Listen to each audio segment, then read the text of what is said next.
Time flies when you're having fun. Everybody knows that. But why? And how?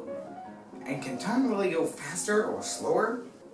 We often bump into situations like this.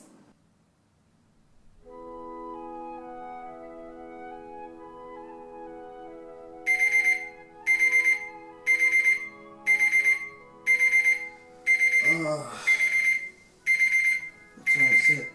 7:15. Oh, come on, 5 more minutes.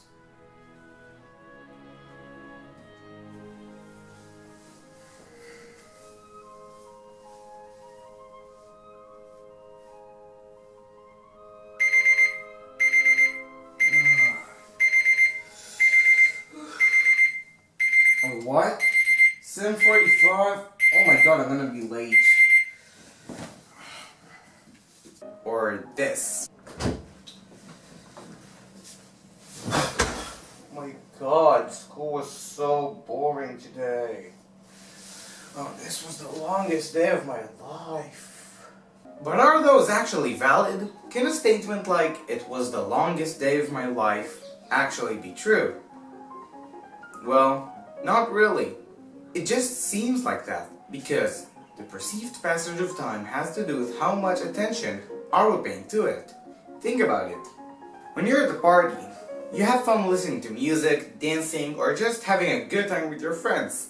You probably don't look at your phone to check what time is it, and chances are, you don't even care. So what actually happens is that time flies without you even noticing it, which makes it feel faster.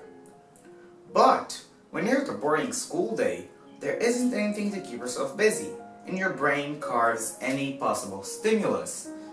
And one of the only things you can do is to look at the clock and check what time is it. And only then you realize how slow time actually crawls. To demonstrate this, let's try to count for half an hour, adding 1 each second. It shouldn't be that hard, I mean, it's only half an hour. Let's start. 1, 2, 3, 4, 5, 6. Keep it up, you're almost there. Actually, you aren't. As for now, we haven't even reached 1% of the way. After knowing this, I would personally give up and do something else. You get the point. Time doesn't crawl different speeds, and the longest day of my life technically isn't true. Am I right? Well, we need to define a day. Usually, when people are asked how long a day is, they give the same answer. 24 hours is the common answer, probably because it's true, but it hasn't always been like that. See, when Earth was just created about 4.5 billion years ago, the day was only 4 hours long. When life first emerged, a day was 12 hours long, and in the year 402 million, the day will be 25 hours long. But we're just being clever over here. When I say a day, I mean 24 hours, and those 24 hours can't get any slower or faster than they currently are, right? No. Let's take a look at Einstein's theory of relativity. According to it, time isn't the same everywhere. Instead, it's like a river. It speeds up and slows down at certain parts.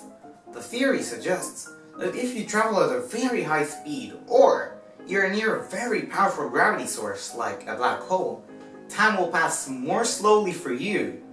And I don't mean just feel it.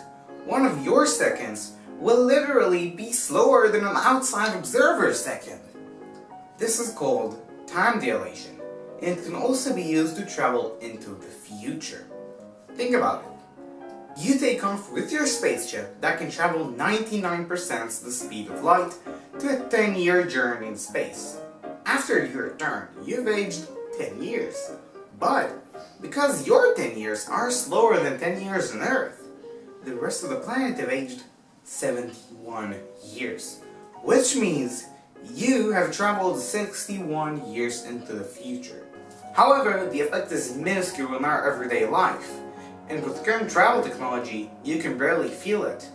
The effect becomes noticeable only when traveling close to the speed of light or being very near a black hole or a neutron star. A very good example for this is in the movie Interstellar. There aren't any actual spoilers, but the following part contains some information about the plot of the movie. If you don't want to watch, you can skip here. In the movie, Cooper and Amelia have landed on Miller's planet, a planet orbiting a supermassive black hole at 55% the speed of light. While the black hole itself has the mass of 100 million suns and rotates at 99.8% the speed of light.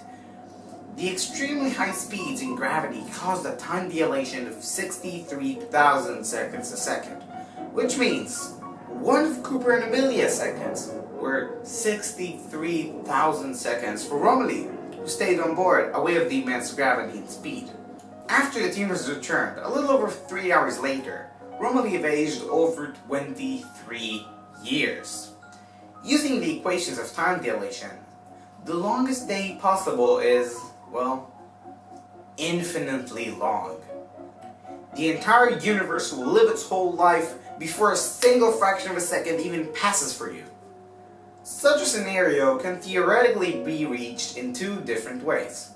The first one is to travel at the speed of light, which is 299,792,458 meters a second, which is actually impossible because everything with mass, including you, needs infinite energy to do so. The other one is to stand on the event horizon of a black hole, which is the area where the blackness begins, and it's also the point of no return. But why falling into a black hole when you can just go to a boring school day? I mean, it feels pretty much the same. Thanks for watching. I will see you all in the next video. Bye!